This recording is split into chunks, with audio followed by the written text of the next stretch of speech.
And I can tell you that this program that we have for our opening weekend fits this orchestra perfectly. It's filled with lots of sizzle and rhythm and spice and energy, particularly energy.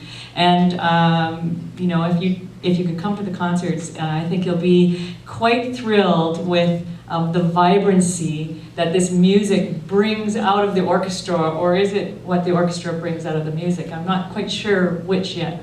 I love this program. It's here to celebrate the Hispanic Heritage Month, and so there's a Latin American influence, Spanish influence.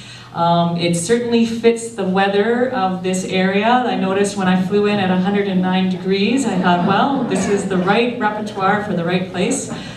We open with, I think, I don't know the history of this orchestra to know what of this repertoire they've performed before, but I'm quite certain that they haven't performed the first two pieces on the program before. And what I also think is fantastic about this program is a lot of it is from the 20th century. And you might say, oh no, from the 20th century. But 3 out of 4 pieces on this program are pieces from the 20th century, and you are gonna love them all. The first one is by Marquez, who is a Mexican composer, but he grew up entirely in his teenage years through his teenage years in LA. So he knows you all very well, and he wrote a piece called Danzón No. 2. It's a famous kind of dance from Veracruz area. And this piece has gone on to become worldwide famous, partly because of Gustavo Dudamel and his Venezuelan orchestra, who have toured it across the world since 2007. It's one of the reasons why it's so well known. But what it is a perfect way to open a concert, filled with dance, filled with rhythm, lots of soloing, especially from our principal trumpet. The second piece features Mark. And this is an incredible piece. It's called a Concerto en Tango. What's interesting is that the composer, Miguel de la Aguila, also from this area, very much wanted to write a concerto that wasn't typical of a romantic sounding cello kind of showcased piece, but rather to bring out, I think, the singing quality of the cello, the kind of dance-like quality of the cello, the warmth of the cello.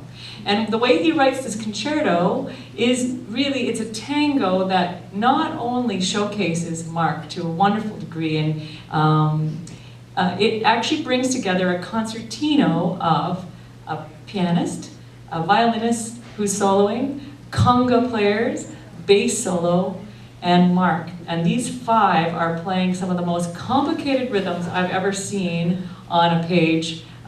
In one case, the composer was saying that there are 100 measures in a row that are all different meters. And we musicians feel very comfortable with 4/4 time. 4 beats in a bar makes us feel very happy. These are 7/16ths, 16th notes being very fast notes, and irregular numbers like 7s and 9s, we don't like those so much. They are not square, there's nothing to relax upon, everything's a little bit, we have to really listen very carefully, and it puts us off a little bit. And we have in this music all these 7/16ths and 9/16ths and 15/16ths and crazy things, which any other orchestra would have a big problem with, but not the New West Symphony. The piece is filled with dance, and in the middle of it is a beautiful sort of sultry, jazzy, and maybe even seductive aspect of music. So that's something that we're looking forward to. And on the second half of the program, we have one of my favorite pieces of all time. It's the nostalgic American work by Aaron Copland, Appalachian Spring. I personally grew up in a vast place called Saskatchewan, where the nearest neighbors were a mile away. And this music speaks to me of the open space, the connection to nature, the pioneers, the sense of new beginning, because it's about a young man, a young farmer and his new bride.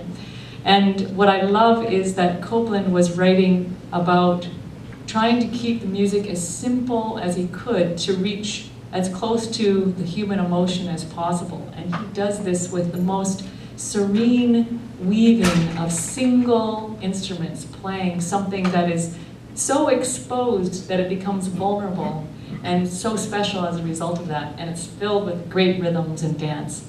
And finally, just to, I think, celebrate in a gala sort of way the opening of a season, that's how I feel the Bizet Carmen is. Bizet Carmen is filled with all sorts of very, very well-known melodies, soaring melodies, and lots of fun. And that's how I envision the end of this concert being a true celebration of the orchestra and the beginning of its season.